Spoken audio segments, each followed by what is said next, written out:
Okay, so obviously the pandemic that's going on right now is occupying a lot of people's time and energy and bank accounts, and so many people are just worried right now. And what do we do in these situations, and how do we look back to history and look at what the Bible says about when people endured times of unease?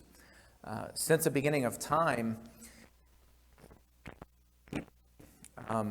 there's always been wickedness from the time that man first sinned.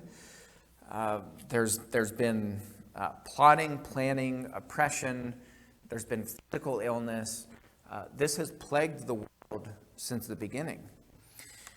So I think it's easy for us to, in the moment, get caught up in our troubles and our worries, and to think that these are unprecedented and that we're doomed, and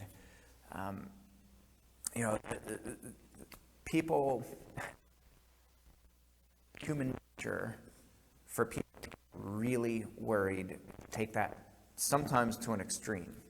An example is I just received an email last night that was a doom and gloom, kind of a conspiracy theory saying that this has all been planned from the beginning, that the governments, the world governments are all working together, and this is a plot to take over the world, and they're going to shut the world down, and they're going to shut all the banks down, and this is all intentional, and we're going to be slaves to the world governments. And I couldn't hit delete fast enough.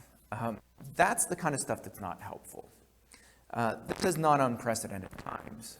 Maybe in our lifetime it is, but there have been lots of pandemics. There have been wars that have just waged across the world. There have been a lot of troubling times in Israel.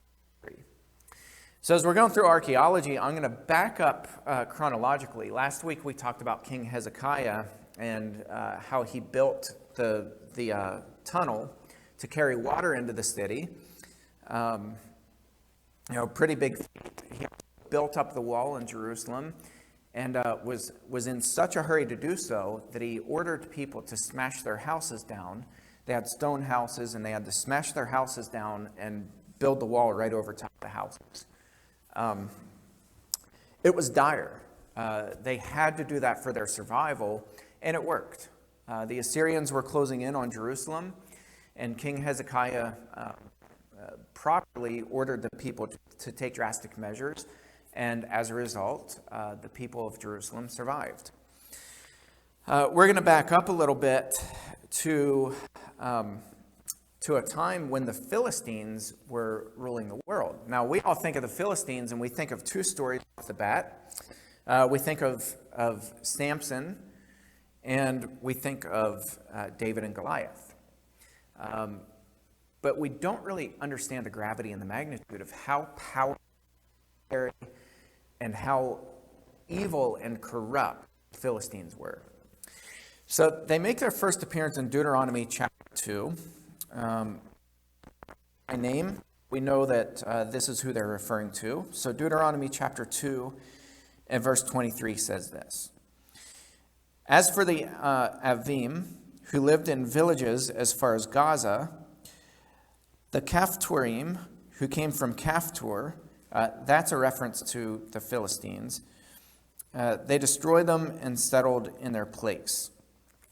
Okay, so Caphtor is what's now the modern island of Crete. In fact, by the time Paul was traveling on his missionary journeys, you hear of the island of Crete. That was Caphtor. There's also a reference in Jeremiah chapter 47, Jeremiah 47 verse 4. And it says this, because of the day that is coming to destroy all the Philistines, to cut off from Tyre and Sidon every helper that remains. For the Lord is destroying the Philistines, the remnant of the coastland of Caphtor. Again, that's the island of Crete. Those are the only two references that tell us where the Philistines came from. Outside of those two verses, we have nothing as far as the origins of the Philistines. Now, what's interesting is the Philistines really started gaining world power, world dominance at about 1100, 1200 BC. They were a thorn in the Israelites' flesh, and everybody else for that matter, for a very long time. They were finally overtaken right around 600 BC by the Babylonians. And if you remember the Babylonians, they're the ones who came in 586 BC. They took the south in Israel, Judah. They came in and they absolutely annihilated Jerusalem. And they exiled a bunch of Israelites out of the south and up into the land of Babylon. Those people became slaves, a lot of them, and a lot of them actually settled in those areas, which by the time we get to the New Testament, you have all these Jewish populations up in the Roman Empire, all the way over to Italy, all over the place. You have these Israelite settlements. That's because of the diaspora. That's because of the Babylonians who came and exiled the Israelites all over the place.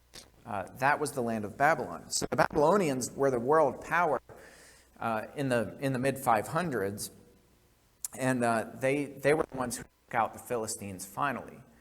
So if you can imagine, from 1200 BC all the way to 600 BC, that's a long time for somebody to be just ruthless and wreaking havoc on the face of the planet. The Philistines were absolutely ruthless. Everybody feared the Philistines, even Egypt. And if you remember Egypt, they were the world power for a long time. They were absolutely fearless. Everybody feared the Egyptians, not the Philistines. So the Philistines came in, and they actually, there's some evidence that shows that they had some of an agreement with the Egyptians, where the Egyptians sent them away out of Egypt to settle in the area of Gaza, which is now known as the Gaza Strip. That's in Lower Israel, and that's kind of where the Philistines took up settlement. So the Philistines occupied what's called the Pentapolis. That's from two words, penta, which means five, and polis, which is the Greek word for city. So they occupied these 5 cities. Gaza, which is still there. That's the Gaza Strip. Ashkelon, which is right on the ocean. It's a port city. Ashdod, Gath, and Ekron. Before they settled in on those 5 cities, the Philistines were all over the place. And you could have ran into a Philistine anywhere. And if you ran into a group of Philistines, they were warriors. They were some of the first innovators whenever we moved into the Iron Age. They were some of the best innovators, which is why they were so feared. They were making these war implements out of iron when everybody else was still in the Bronze Age, and they just didn't have the manpower, and they didn't have the tools that the Philistines had. So we understand whenever David went and faced Goliath, we understand why the Israelites were so afraid of the Philistines. They were terrified of them. Everybody was terrified of them. When you heard the word Philistine, you associated that with death. They were ruthless warriors, and they didn't discriminate on who they killed. So, we're going to look at a couple passages. One of them is in Judges chapter 14. We're going to look at Judges 14 through 16. And this is the story of Samson and Delilah. So Samson was kind of a dum-dum because he didn't get tangled up with 1 or 2, but 3 Philistine women. He couldn't stay away, and you can hear his parents pleading with him not to interact with these Philistine women. And it's not because they were discriminatory. It's because they wanted nothing to do with Philistine because they were ruthless people. And they knew that it was going to spell trouble for Samson. Samson didn't listen. Starting in verse 1 of chapter 14, Samson went down to Timnah, and at Timnah he saw one of the daughters of the Philistines. Then he came up and told his father and mother, I saw one of the daughters of the Philistines at Timnah. Now get her for me as my wife. First of all, he's a little bossy, isn't he? I don't know about you, but I never ordered my parents to go get me a wife. Go get her for me.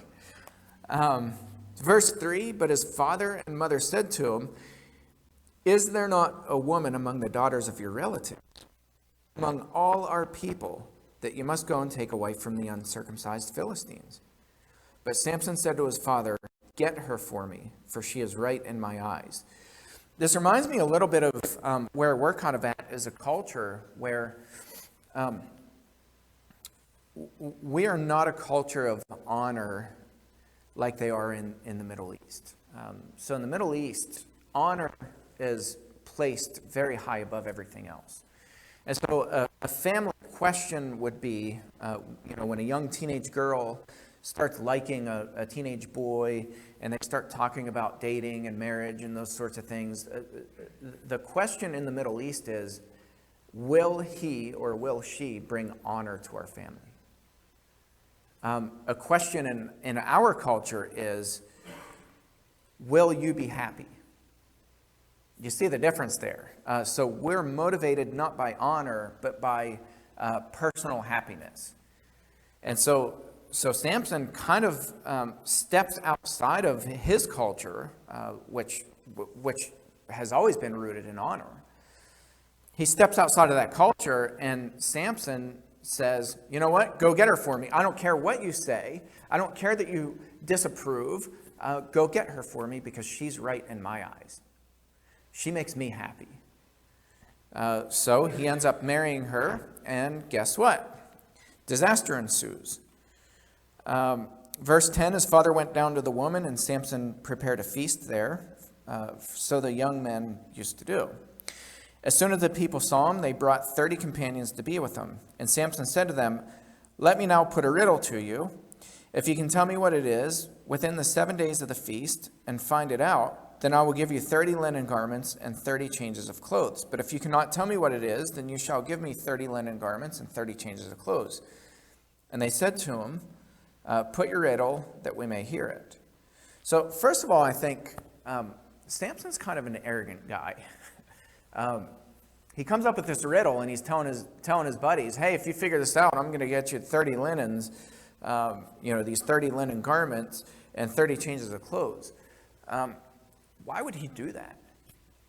I think he's really bragging about how smart, and he's really prideful about how smart and how clever he thinks he is. And so they come, and they end up sending a nag until he cracks. And so verse 15, on the fourth day, they said to Samson's wife, entice your husband to tell us what the riddle is, lest we burn you and your father's house with fire. Have you invited us here to impoverish us? So you can see the Philistine culture. It's this culture of fear and intimidation and oppression. And you tell us, you entice your husband and you get him to give us the answer. Bring the answer back to us, or else we're going to burn you and your house down. Over a stupid, what essentially amounts to a stupid bet. These people are ruthless. And so, of course, this Philistine woman doesn't want her Philistine friends to come and burn her and her father's house down. And so she nags Samson over and over and over till he finally gives it up. And then he figures it out, and he says to them in verse 18, if you had not plowed with my heifer, you would not have found out my riddle. Verse 19, the Lord rushed upon him, and he went down to Ashkelon and struck down 30 men of the town and took their spoil and gave the garments to those who had told the riddle. In hot anger, he went back to his father's house, and Samson's wife was given to his companion who had been his best man. Okay, so here's what happens in a nutshell. Samson gets fooled by his wife. She comes, she nags him because she's scared to be burned to death. Her dad ends up giving her to another man to get married while she's still married to Samson. Samson gets upset about it. And then he goes out, chapter 15, verse 2, and her father said, I really thought that you utterly hated her, so I gave her to your companion. Is not her younger sister more beautiful than she? Please take her instead. And Samson said to them, this time I shall be innocent in regard to the Philistines when I do them harm. So Samson went and caught 300 foxes and took torches. And he turned them tail to tail and put a torch between each pair of tails. And when he had set fire to the torches, he let the foxes go into the standing grain of the Philistines and set fire to the stacked grain and the standing grain, as well as the olive orchards. Then the Philistines said, who's done this? Then skipping down, and the Philistines came up and burned her, that is Samson's wife, and her father with fire. So that's wife number one. They're ruthless people. This is why people were afraid of the Philistines. There was no stopping them. It's not like you went out and conquered them. If you even gave them a riddle and didn't give them the answer, this is what they're capable of. This is what they do. This is who they are. They're severe, crazy, psychotic oppressors. Then he goes down to take revenge, verse 15 of chapter 15. And he found a fresh jawbone of a donkey and put out his hand and took it. And with it he struck 1,000 men. So he's already killed 1,030 people that we know of. Then he goes and he has sex with a prostitute who was a Philistine woman. And then he finds Delilah. Samson went to Gaza. That's one of the 5 cities. He went to Gaza, and there he saw a prostitute, and he went into her. Then skipping to verse 4, after this he loved a woman in the valley of Sorek, whose name was Delilah, another Philistine woman. So this is woman number 3. And the lords of the Philistines came up to her and said to her, seduce him and see where his great strength lies, and by what means we may overpower him, that we may bind him to humble him. And we will give you 1,000 pieces of silver. We will each give you 1,000 pieces of silver. So Delilah said to Samson, please tell me where your great strength lies and how you might be bound, that one should subdue you. And of course, we know that story. She keeps it up and keeps it up and keeps it up and keeps it up, and she will not let it go, just like the first wife. And this seems to be kind of the way of the Philistines. They're relentless. And if you know anything about oppressors, if you know anything about abusers, what's the one pattern that they all have, every single one of them? They're relentless. They will not stop until they get what they want. That's the definition of oppression. People who take what they want, when they want it, how they want it, and they will not stop until they get what they want. That's exactly who the Philistines were, except they were not just abusive oppressors, they were military warmen. So one of the cities was mentioned here in this text, the city of Ashkelon. And so up on the screen, we're going to put some slides up. There's a slideshow, and there have been some really cool discoveries at Ashkelon, which is in Lower Israel. And this is where Delilah, this whole exchange took place. So possibly, whenever he struck down these 30 people in the city, we possibly are looking at some of these people now. There is a chance.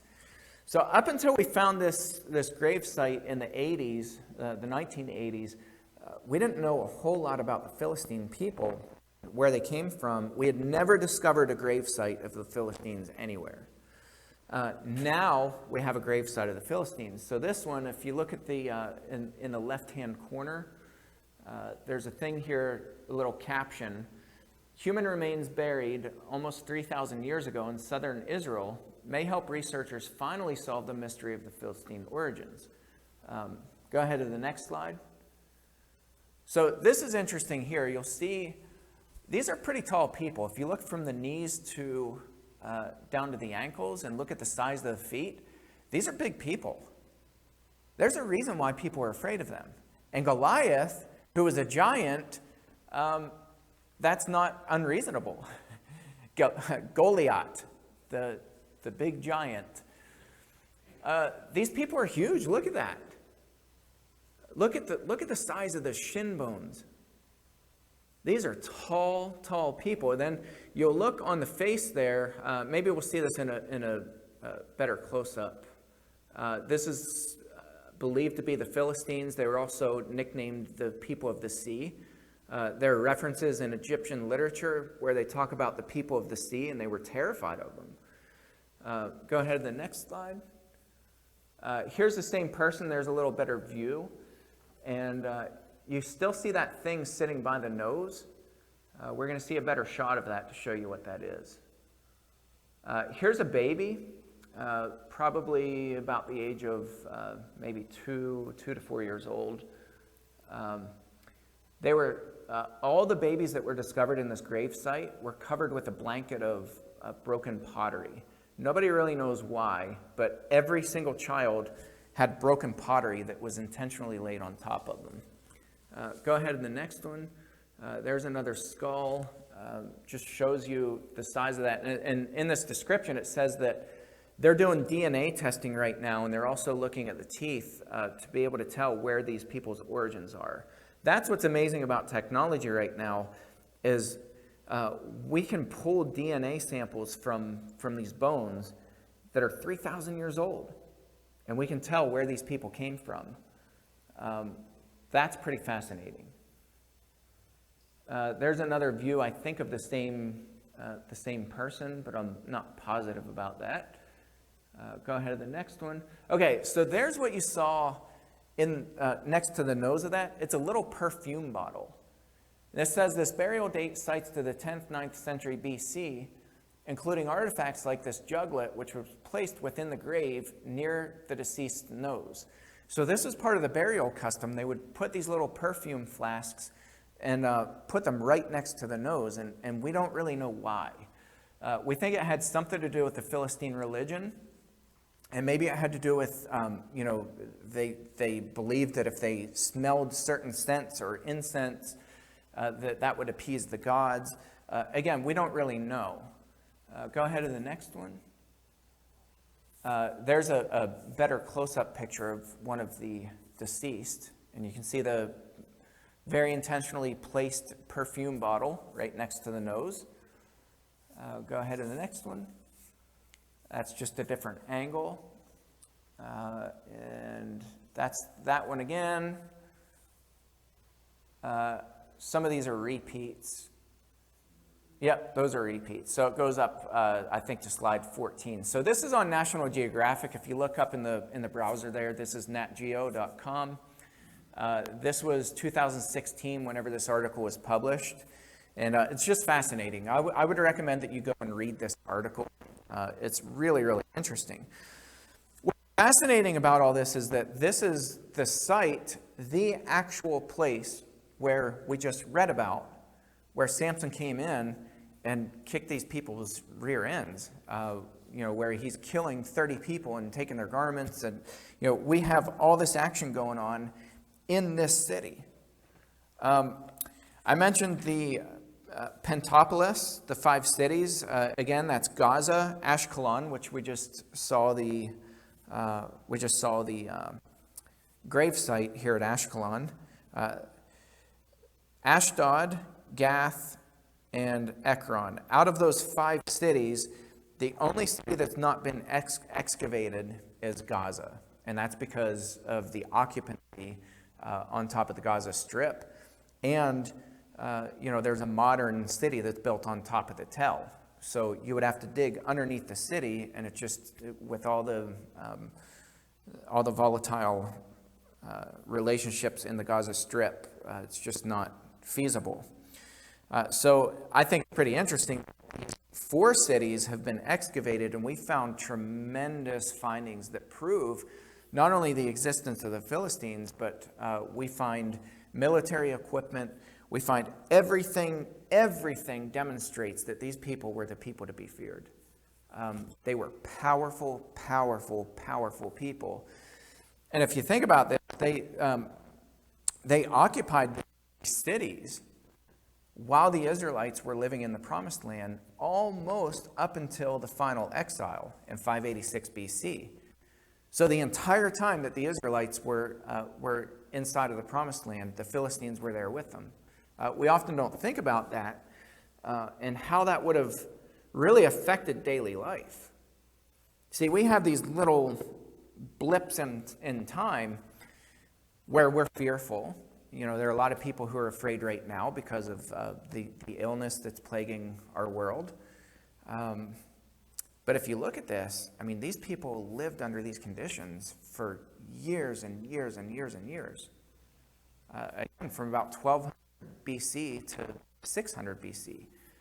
That's a long time to live in constant fear of these people. They were ruthless. They hated the Israelites. They hated everybody, including themselves. You can see that they're burning their own people because they wouldn't give up information, or they didn't give it up quick enough, or whatever. They were ruthless people. So what's the message in all this? I think it's pretty interesting and noteworthy to show the accuracy of the Bible. That's one of the exciting things about this class, about doing archaeology, is we see the accuracy, the incredible accuracy of the Bible. We find that these major events that are recorded in the Bible can be attested to by archaeology. We know that the Philistines existed. We know that they were huge, monstrous people. We know that they had extremely advanced military equipment. We know that they were people of war. Another thing that I didn't mention, which gives kind of some light to some other biblical stories, eaters. Again, we don't really know why, but in these 5 cities, well, 4 of the cities that we excavated, we found between a 15 and 20% increase in the number of pig carcasses, of pig bones that are buried beneath the earth. 15 to 20% increase over everywhere else that's ever been dug. That's pretty significant.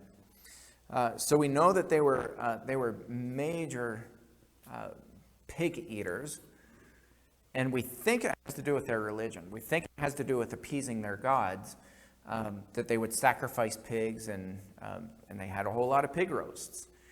So what's interesting to me about this is in the New Testament, we have this story that's this really bizarre story. This demon-possessed guy is up just a little bit north of that. And, he has this legion of demons, and he has a superhuman strength, and he's breaking the shackles that are where he's chained to the wall inside this cave. And Jesus casts the demons out of him and sends the demons into this herd of 2,000 pigs.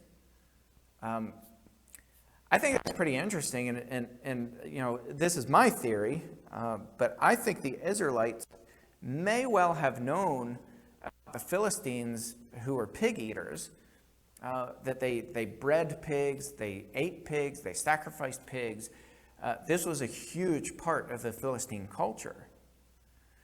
The Philistines were absolutely just ruthless people who everybody was afraid of. And so I happen to wonder if Jesus, having this encounter with this demon-possessed man who had a legion of demons and had this superhuman strength, who everybody was terrified of. Everybody was terrified of this man. People would avoid that region because they didn't want to go anywhere near this man. They were terrified of him. He had great strength. He was powerful. He was loud. He had many, many demons inside of him. And it's no wonder that people were afraid of him. And I think it's interesting that Jesus sends him into a herd of pigs, and these pigs just roll off the cliff and go into the water, and they drown, 2,000 of them. My question, not necessarily a theory, but maybe my question is, did Jesus do that as a demonstration to show the Israelites that in the same way that the Philistines were conquered, as the Bible promised, God promised them that the Philistines would be overthrown. We didn't look at that passage yet. We'll look at that next week. But God promised the Israelites that the Philistines would be overthrown by them. So, was Jesus invoking the memory of the Philistines, who were these ruthless, powerful people who couldn't be stopped, who eventually were stopped? Was he demonstrating that by sending the demons into these pigs and showing that in the same way that, that culture of these pig eaters just instantly vanished, I have that power.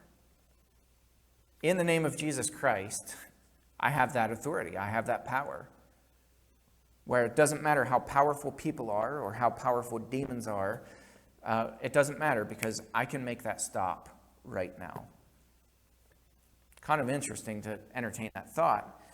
But my opinion is the Israelites absolutely would have known about the Philistines and their addiction to pigs, because that was very much a part of the culture. And of course, Israelites talked and they passed down those traditions from generation to generation. And I think even in Jesus' day, people knew very well who the Philistines were. So anyway, that's just kind of an interesting aside, but this is fascinating to me. So the message that I really want to drive home today is that even if we're living in fear right now, we serve a God who's really, really powerful. We serve a God who his message always has been for his people to repent, to turn back to him, and to really put their trust and their faith in him. And when people do that, when they bless others, when they become a light on a hill, when they exhibit mercy and justice and love, and they fight back oppression, and they stand up to evil, when God's people do that, God really blesses people. And God really overtakes the enemy, and he defeats them, whether it's sickness or disease or poverty or oppression, like the Philistines. God will come in when his people are faithful, and God will aid his people. God is not a God who sits on the sidelines and is watching all this saying, "See, I told you so." I think God really genuinely weeps at evil. God doesn't like when his people are living under oppression. God doesn't like disease. God doesn't like famine. He doesn't like these things. So in this time when people are so worried right now, I think we really need to give a strong message that God is always faithful, that God is always constant. The world is always going to be changing, but God doesn't change. God is always constant. He's always our anchor. He's always our hope. He's always our salvation. And he's always our helper. So in times like this, I think we really need to submit to prayer. I think there are even times that call for fasting, fervent prayer, and we just need to go out and help each other and be a light in the world. So I want to encourage you with that message. We're going to transition and play some music here for the next 15 minutes. And at 11 o'clock, we'll meet back together, and then we'll go into worship. Thanks, guys.